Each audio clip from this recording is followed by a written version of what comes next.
तो आज हम आप लोगों को वेक्टर और स्केलर का क्विक रिवीजन करवाने वाला हूं, तो बने रहिए हमारे साथ। और आइए तुरंत से हम लोग इसको क्विक रिवीजन करते हैं वेक्टर का, जो बहुत ही इम्पोर्टेंट है। चलते हैं। फर्स्ट ऑफ ऑल कोई पूछता है अगर वेक्टर क्या है, तो हम उसको जवाब देंगे वेक्टर वह फिजिकल क्वांटिटी है जिसका मैग्नीट्यूड और डायरेक्शन दोनों होता है। वेक्टर वह फिजिकल क्वांटिटी है जिसका मैग्नीट्यूड और डायरेक्शन दोनों होता है। मैग्नीट्यूड एंड डायरेक्शन दोनों होता है। जिसका मैग्नीट्यूड और डायरेक्शन दोनों होता है उसे हम वेक्टर कहते हैं। वेक्टर एक फिजिकल क्वांटिटी है।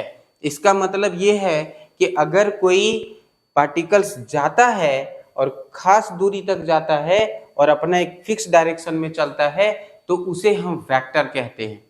अब स्केलर क्या होता है? इसके पास जो होता है ओनली मैग्नीट्यूड होता है। ओनली मैग्नीट्यूड होता है। जिसका केवल और केवल मैग्नीट्यूड होता है उसको हम स्केलर क्वांटिटी कह डालते हैं। और ये वेक्टोरियल एडिशन को फॉलो करेगा, ये वेक्टोरियल ऑपरेशन को फॉलो करेगा, वेक्टोरियल ऑपरेशन को फॉलो करता है। और ये जो होता है वेक्टोरियल ऑपरेशन को फॉलो नहीं करता है, इसीलिए हम इसको स्केलर क्वांटिटी कहते हैं। आज हम लोग चर्चा करेंगे कि इस पूरे चैप्टर में क्या क्या टॉपिक को कवर करेंगे, कौन कौन से टॉपिक को हम लोग पढ़ेंगे। तो पहले हम लोग टॉपिक के बारे में जानेंगे कि इस चैप्टर में हम लोग क्या पढ़ने वाले हैं। चलते हैं, टॉपिक बताते हैं। फर्स्ट ऑफ ऑल हम जानेंगे कि वेक्टर और स्केलर होता क्या है। वेक्टर और स्केलर एक फिजिकल क्वांटिटी होता है जिसका मैग्नीट्यूड और डायरेक्शन दोनों होता है। स्केलर का केवल और केवल मैग्नीट्यूड होता है। वेक्टर जो होता है अपनी वेक्टोरियल ऑपरेशन को फॉलो करता है, स्केलर कोई वेक्टोरियल ऑपरेशन को फॉलो नहीं करता है। अब हम लोग जानेंगे, दूसरा बात हम लोग जानेंगे कि वेक्टर का कुछ एग्जाम्पल बता दिए। वेक्टर का एग्जाम्पल हो जाएगा आपका, वेक्टर का एग्जाम्पल हो जाएगा डिस्प्लेसमेंट, ये डिस्प्लेसमेंट हो जाएगा, पोजीशन हो जाएगा, इस तरह से फोर्स हो जाएगा, इस तरह से एक्सीलरेशन हो जाएगा, इस तरह से बहुत सारा जिसका अपना अपना डायरेक्शन हो और मैग्नीट्यूड भी हो। स्केलर का हो जाएगा करंट हो जाएगा, करंट हो जाएगा, इस तरह से मैग्नेटिक फ्लक्स हो जाएगा, इलेक्ट्रिक फ्लक्स हो जाएगा, और आप कह सकते हैं स्पीड हो जाएगा, डिस्टेंस हो जाएगा। ये सब कुछ बेसिक एग्जाम्पल्स हैं स्केलर के। यहाँ पर लिखा हुआ है कि करंट है क्या, करंट वेक्टर है या स्केलर। आपको ये जान के हैरानी होगा कि करंट एक ऐसा फिजिकल क्वांटिटी है जिसका मैग्नीट्यूड और डायरेक्शन दोनों होता है। फिजिकल क्वांटिटी है करंट जिसका मैग्नीट्यूड और डायरेक्शन दोनों होता है, लेकिन फिर भी ये स्केलर होता है।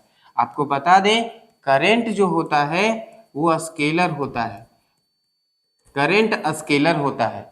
करंट स्केलर होता है क्योंकि इसमें मैग्नीट्यूड और डायरेक्शन दोनों होते हैं, फिर भी ये स्केलर होता है क्योंकि ये वेक्टोरियल के ऑपरेशन को फॉलो नहीं करता है, ये डायरेक्टली जुड़ जाता है। इसलिए हम कहते हैं करंट के पास मैग्नीट्यूड और डायरेक्शन दोनों होता है, फिर भी ये स्केलर होता है क्योंकि डज नॉट फॉलो करता है। किसको नहीं फॉलो करता है? वेक्टोरियल ऑपरेशन को, वेक्टोरियल ऑपरेशन को फॉलो नहीं करता है। इसलिए हम करंट को कहते हैं कि ये स्केलर क्वांटिटी है। आगे हम लोग क्या पढ़ने वाले हैं? आगे पढ़ेंगे रिप्रेजेंटेशन ऑफ वेक्टर, वेक्टर को हम कैसे रिप्रेजेंट करते हैं। दूसरा पढ़ेंगे एंगल बिटवीन टू वेक्टर्स, दो वेक्टर्स के बीच में कितने एंगल्स कैसे बनते हैं, किसको कंसीडर करना है। अगर कोई वेक्टर में किसी स्केलर से हम मल्टीप्लाई कर देते हैं तो वो कौन सा वैल्यू देता है, ये अगला टॉपिक है। वेक्टर कितने प्रकार के होते हैं, वेक्टर के प्रकार सीखेंगे, और हम लोग सीखेंगे कि वेक्टर कैसे जुड़ते हैं, वेक्टर को कैसे घटाया जाता है, और उसके प्रॉपर्टी भी सीखेंगे। और हम लोग क्या क्या पढ़ने वाले हैं टॉपिक में? वेक्टर का रेजुलेशन वेक्टर जिसे हम कंपोनेंट भी कहेंगे। फिर पढ़ेंगे पोजीशन वेक्टर, पोजीशन वेक्टर का चर्चा होगा। डॉट प्रोडक्ट, क्रॉस प्रोडक्ट, और क्रॉस प्रोडक्ट और डॉट प्रोडक्ट को फिजिक्स में कहाँ यूज करते हैं, इन सारी बातों को हम लोग चर्चा करेंगे। आते हैं पहला टॉपिक में। पहला टॉपिक हमारा क्या था? पहला टॉपिक हमारा था रिप्रेजेंटेशन ऑफ वेक्टर। ये हमने बता दिया डिफिनेशन, दूसरा एग्जांपल भी बता दिया। तीसरा हम लोग पढ़ेंगे, अभी तीसरा टॉपिक करंट के बारे में बता दिया कि स्केलर होता है, रिप्रेजेंटेशन ऑफ वेक्टर। वेक्टर को हम लोग कैसे रिप्रेजेंट करते हैं? वेक्टर को हम लोग एरो से रिप्रेजेंट करते हैं।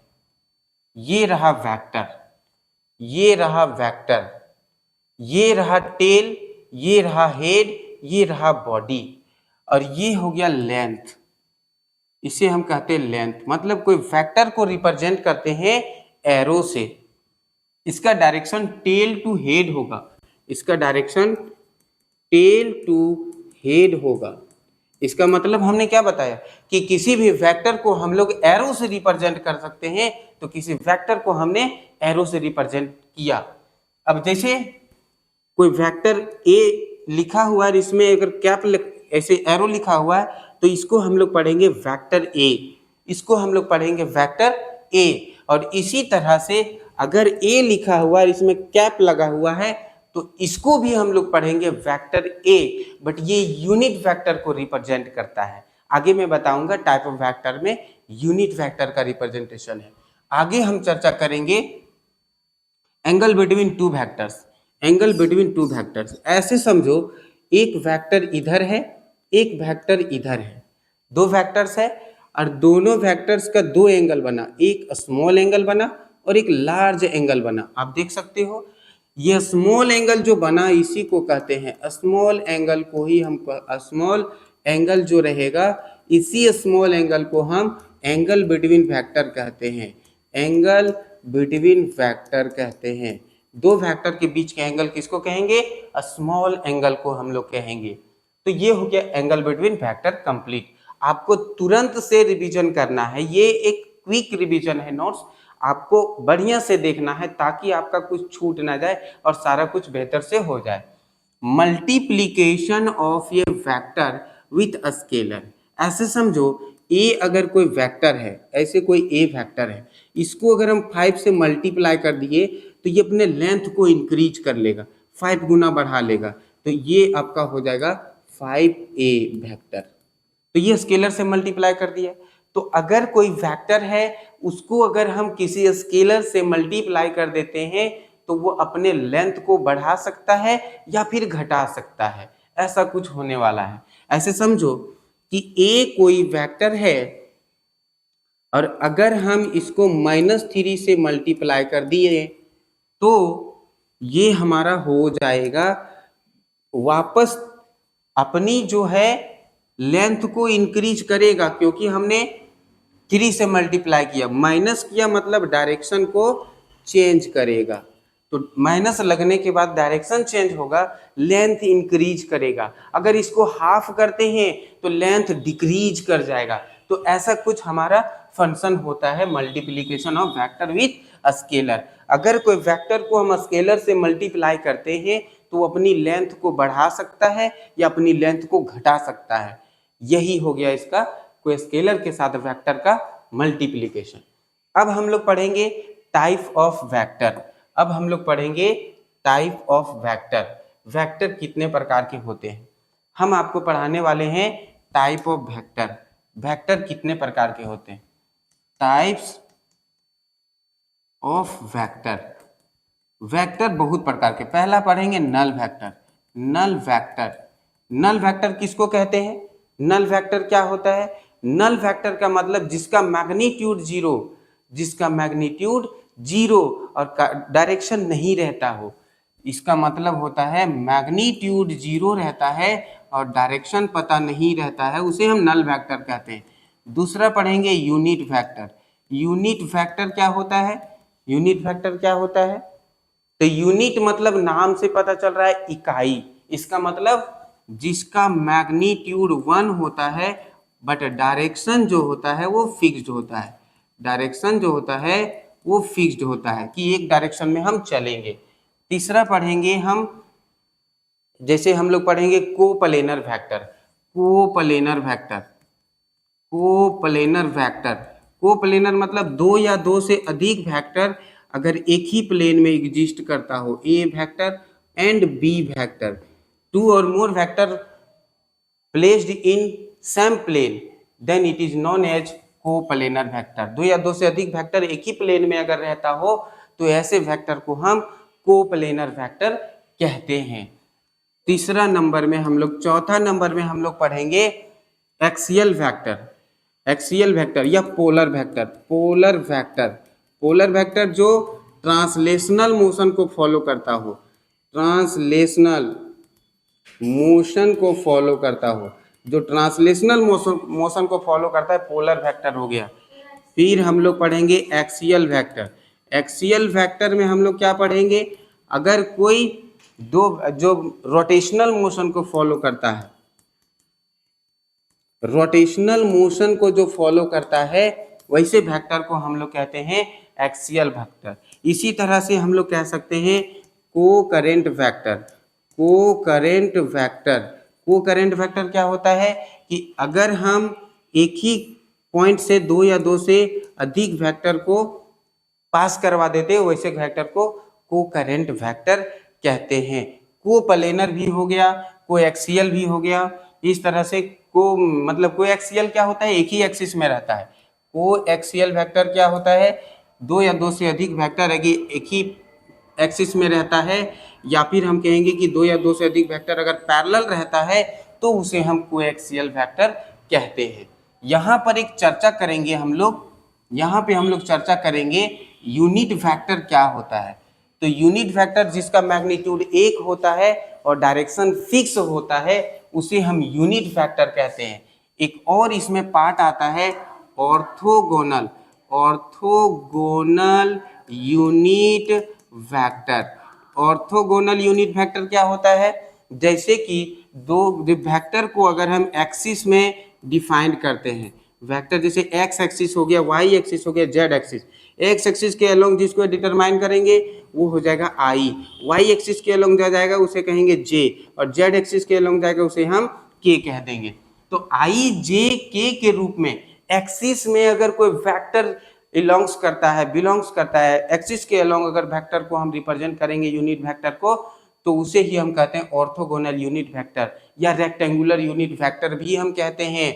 एक्स एक्सिस के अलोंग जो जाता है उसे आई कहते हैं, माइनस एक्स एक्सिस की ओर जाएगा उसे हम माइनस जे आई माइनस आई कहेंगे, वाई के अलोंग जाएगा उसे जे कहते हैं, माइनस वाई की ओर जाता है उसे माइनस जे कहते हैं, के की अलोंग जाता है तो उसे हम जेड के अलोंग जाता है के कहते हैं, माइनस जेड की ओर जाता है माइनस के कहते हैं। ये था आपका यूनिट वेक्टर का कुछ फंक्शन।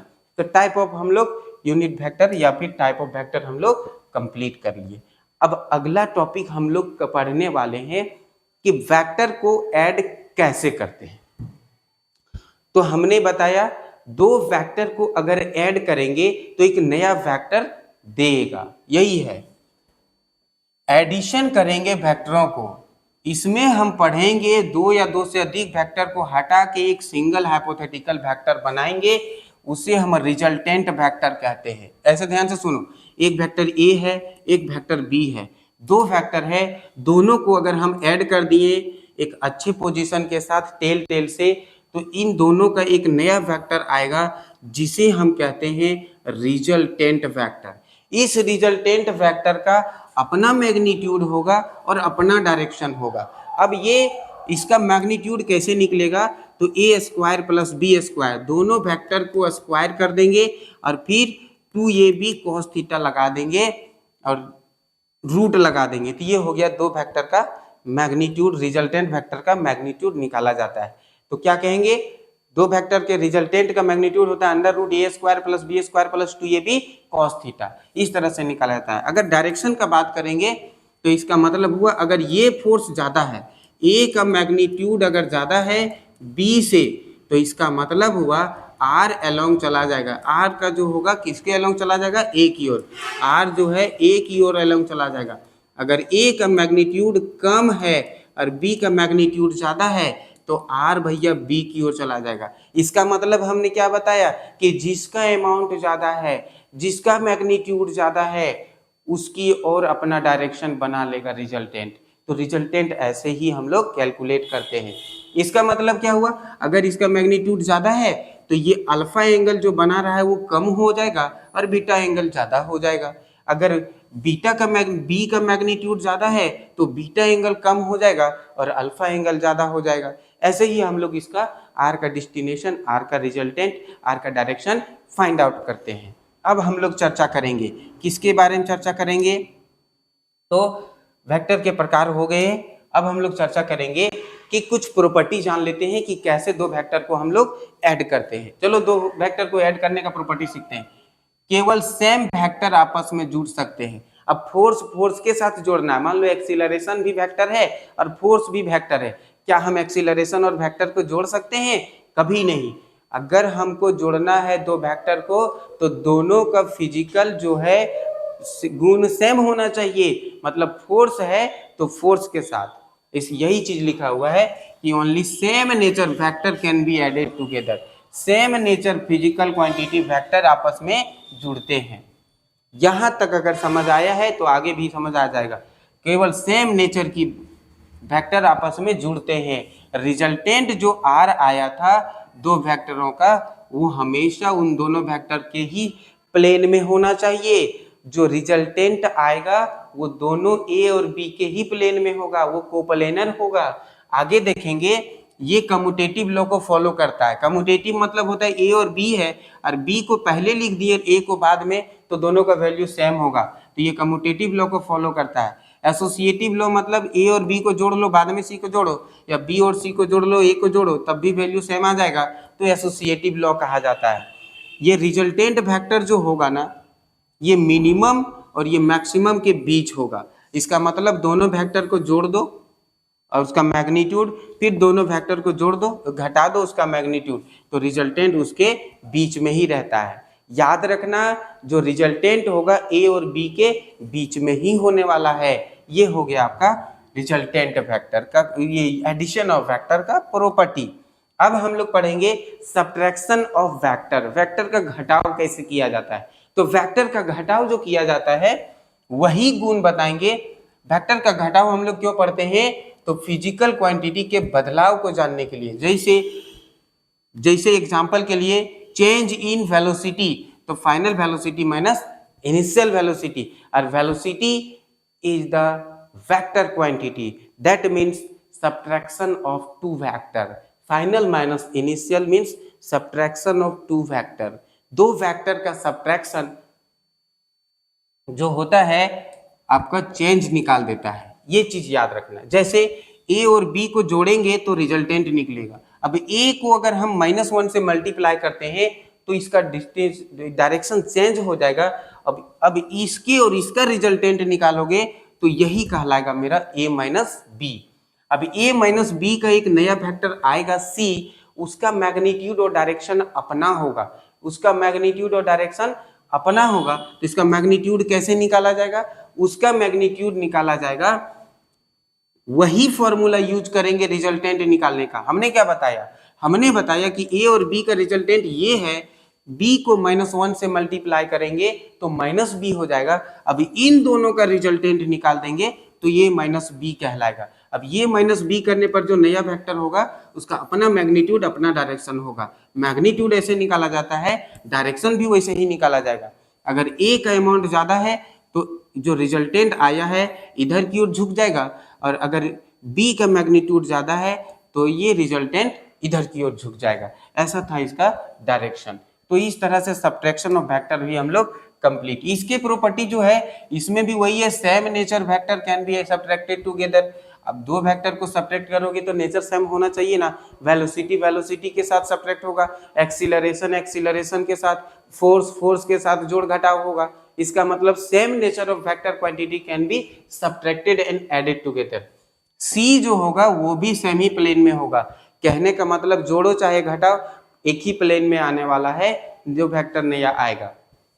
ये जो होता है कम्यूटेटिव लॉ को फॉलो नहीं करता है। अगर ए और बी को अगर हम घटाते हैं, ए और बी, ए माइनस बी है तो हम कभी नहीं लिखेंगे बी माइनस ए, ये कम्यूटेटिव लॉ को फॉलो नहीं करता है। आगे पढ़ेंगे resolution of vector.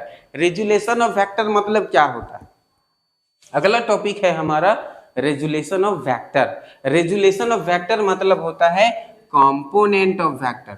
Resolution of vector का मतलब होता है कंपोनेंट ऑफ वेक्टर। अगर एक वेक्टर है हमारे पास तो इसका अपना दो सहायक वेक्टर, कंपोनेंट मतलब होता है जैसे इधर है, हम इधर से खींच नहीं पा रहे हैं रस्सी को, तो इधर से और इधर से सहायता कोई लगाया खींचने के लिए, तो ये दोनों मेरा सहायक वेक्टर हो गया, इसलिए हम इसको कंपोनेंट वेक्टर के नाम से जानते हैं। कंपोनेंट वेक्टर ओरिजिनल वेक्टर नहीं होता है, कंपोनेंट वेक्टर उसका सहायक वेक्टर होता है। जैसे एक बॉडी को इधर खींचना है, हम नहीं खींच पा रहे हैं, तो मेरा एक सहायक वेक्टर इधर और इधर खींचने लगेगा, तो इसी को हम लोग कहते हैं कंपोनेंट वेक्टर। जैसे ए एक मेरा वेक्टर है, तो इसका एक कंपोनेंट इधर टूट गया, एक कंपोनेंट इधर टूट गया, लेकिन इसको तोड़ेंगे कैसे? तो ये देखो, ये एक वेक्टर है जिसके साथ ही थीटा बनाएगा, ए जिसके साथ थीटा बनाएगा उसे हम ए कॉस थीटा लिख देते हैं, और ए जिसके साथ थीटा नहीं बनाएगा उसे हम साइन थीटा में लिख देते हैं। जिसके साथ वो थीटा बनाएगा उसे कॉस थीटा में लिख देना है, ए कॉस थीटा में लिख देना है, जिसके साथ थीटा नहीं बनाएगा उसे ए साइन थीटा में लिख डालना है। अब हम लोग देखेंगे the hypothetical vector of A vector. एक वेक्टर का एक हाइपोथेटिकल वेक्टर जो कि इफेक्ट होता है गिवन वेक्टर का। ये ए वेक्टर दिया हुआ है, इसी का इफेक्ट है ये दोनों, इसी ही को हम लोग कहते हैं कंपोनेंट वेक्टर।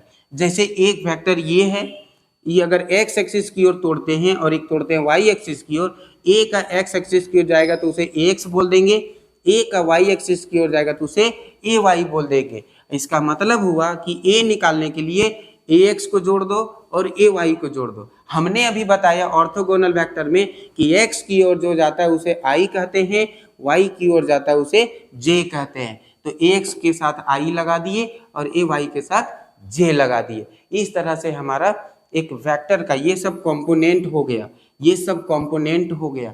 किसका कंपोनेंट? ए का।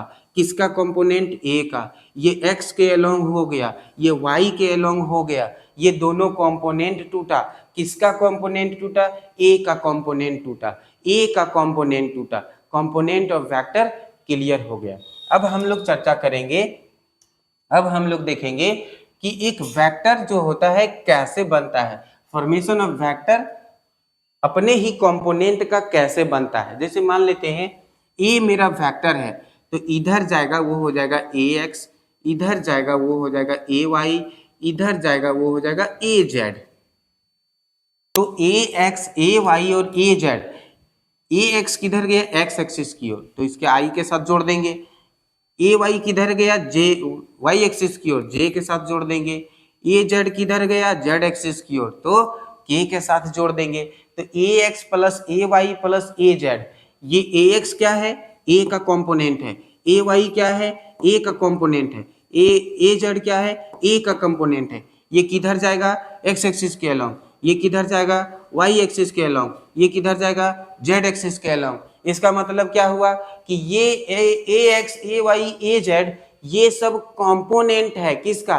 वेक्टर ए का, तीनों एक्सिस की ओर रिप्रेजेंट करने के लिए। अब इस वेक्टर का अगर मैग्नीट्यूड निकालेंगे तो आपस में तीनों वेक्टर परपेंडिकुलर है, इसलिए डायरेक्ट इसका मैग्नीट्यूड निकलेगा ए एक्स स्क्वायर प्लस ए वाई स्क्वायर प्लस ए जेड स्क्वायर। ऐसे ही जाके हम लोग दो वेक्टर का मैग्नीट्यूड निकालेंगे। आगे हम लोग क्या चर्चा करेंगे?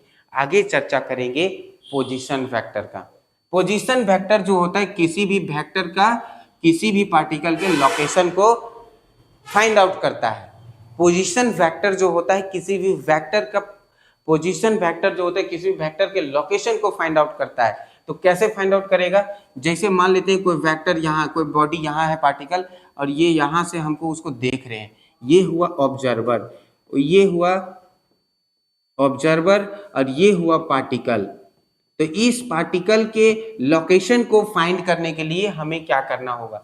इसकी डिस्टेंस में से इसकी एक्स पोजीशन को घटा डालो, एक्स के लोकेशन को घटा डालो, वाई के कोऑर्डिनेट को घटा डालो, तो उसके बाद एक्स के साथ जो रहेगा उसे हम कह देंगे i, और y के साथ जो रहेगा उसे j, और एक नया वेक्टर निकल के आएगा जिसे हम कहते हैं पोजीशन वेक्टर। ऐसे ही जाके हम किसी भी वेक्टर का पोजीशन वेक्टर निकाल सकते हैं। आगे हम लोग पढ़ेंगे बहुत इंपॉर्टेंट टॉपिक जिसका नाम है प्रोडक्ट ऑफ वेक्टर। वेक्टर का गुना, वेक्टर को हम लोग कैसे गुना करेंगे। तो पहला टॉपिक है डॉट प्रोडक्ट और दूसरा टॉपिक है क्रॉस प्रोडक्ट। डॉट का मतलब ही है दो वेक्टर के बीच में डॉट, तो दो वेक्टर का डॉट प्रोडक्ट स्केलर प्रोडक्ट होता है, क्योंकि इसका वेक्टर वैल्यू नहीं आता है, इसको जो हम लोग डॉट करेंगे स्केलर आएगा, तो दो वेक्टर का डॉट स्केलर प्रोडक्ट होता है। ए और बी को डॉट करेंगे, इसके बीच का एंगल थीटा है, ये थीटा जो एंगल है ए और बी के बीच का है, यहाँ लिखा हुआ है। अगर यहाँ थीटा का वैल्यू 0 रखते हैं तो cos 0 का वैल्यू 1 होता है, 1 हो गया, ए बी वैल्यू आ गया, पॉजिटिव वैल्यू आ गया। इसका मतलब फर्स्ट क्वाड्रेंट में अगर दो वेक्टर को डॉट करते हैं 90 डिग्री से कम एंगल को पॉजिटिव वैल्यू दे देगा, 90 ही रह जाता है तो यहाँ पर cos 90 का 0 वैल्यू होता है। दो वेक्टर आपस में परपेंडिकुलर रहते हैं, ए और बी अगर परपेंडिकुलर हो जाता है तो इसका डॉट हमेशा जो होता है 0 होता है। इसको रट्टा मार लो, ये बहुत ज्यादा काम आने वाला है। अब देखो दो वेक्टर अगर सेकेंड क्वाड्रेंट में आ जाता है तो वो दोनों का क्रॉस जो डॉट जो होता है वो 0 होता है। इसका मतलब हमने क्या समझाया कि कब प्लस होगा, कब माइनस होगा, कब 0 होगा। इसका मतलब हम कह सकते हैं कि एक वेक्टर है ए और बी, ये प्लस भी हो सकता है, माइनस भी हो सकता है और 0 भी, क्योंकि ये स्केलर प्रोडक्ट है, क्योंकि ये स्केलर प्रोडक्ट है। आगे पढ़ेंगे हम लोग डॉट प्रोडक्ट का प्रॉपर्टी, ये कम्यूटेटिव लॉ को फॉलो करता है। ए डॉट बी है तो बी डॉट ए भी हो सकता है। डॉट प्रोडक्ट जो होता है डिस्ट्रीब्यूटिव लॉ को फॉलो करता है, ए डॉट बी कर दो फिर ए डॉट सी कर दो, ये फॉलो करेगा। ए और ए को अगर हम डॉट करते हैं तो ए स्क्वायर हो जाएगा, क्योंकि दोनों के बीच का एंगल 0 है और cos 0 एंगल कितना होता है, cos 0 का एंगल 1 होता है, तो हो गया ए स्क्वायर। अब हम लोग पढ़ेंगे dot product rectangular unit vector का। रेक्टेंगुलर यूनिट वेक्टर क्या होता है, अभी हम थोड़ा देर पहले बताए आई जे के एक्स एक्सिस को जो बताता है, वाई एक्सिस को जो बताता है, जेड एक्सिस को जो बताता है। तो एक्स एक्सिस, वाई एक्सिस और जेड एक्सिस को जो वेक्टर रिप्रेजेंट करता है उसी को हम ऑर्थोगोनल यूनिट वेक्टर भी कह सकते हैं या फिर रेक्टेंगुलर यूनिट वेक्टर भी कह सकते हैं। अगर कोई बोलेगा आई और आई को डॉट कितना होगा, तो आई और आई एक्स एक्सिस की ओर जा रहा है, तो एक्स एक्सिस की ओर जा रहा है दोनों, तो एंगल कितना हुआ 0 और cos 0 डिग्री का वैल्यू 1 होता है, तो आई का वैल्यू 0 होता है, जे का वैल्यू 0 होता है, के का वैल्यू 0 होता है। अगर दो वेक्टर परपेंडिकुलर होता है, दो वेक्टर परपेंडिकुलर होता है तो उसका डॉट 0 होता है, तो दो वेक्टर आई और जे का वैल्यू 0 हो जाएगा, आई और जे का डॉट 0 हो जाएगा और के और आई का वैल्यू डॉट जो है 0 होगा। अब इस वैल्यू को रिमेंबर कर लोगे, बहुत इंपॉर्टेंट है। आगे पढ़ेंगे, अगर दो वेक्टर को हम गुना करते हैं, डॉट करते हैं और ये दोनों वेक्टर आई जे के में दिया हुआ है तो हम इसको कैसे डॉट करेंगे। आई को same nature vector can B dotted together, same nature जो है आपस में जब जुड़ा था तो उसको घटाया भी जा सकता है, आई के साथ जो है जोड़ सकते हैं, गुना कर सकते हैं, जे के साथ के साथ। आई जे को करोगे तो 90 डिग्री आ जाएगा और 90 डिग्री के केस में क्या होता है 0 होता है, दो वेक्टर का परपेंडिकुलर वैल्यू 0 होता है। दो वेक्टर अगर परपेंडिकुलर है तो उसका डॉट वैल्यू 0 होता है। इसका मतलब हो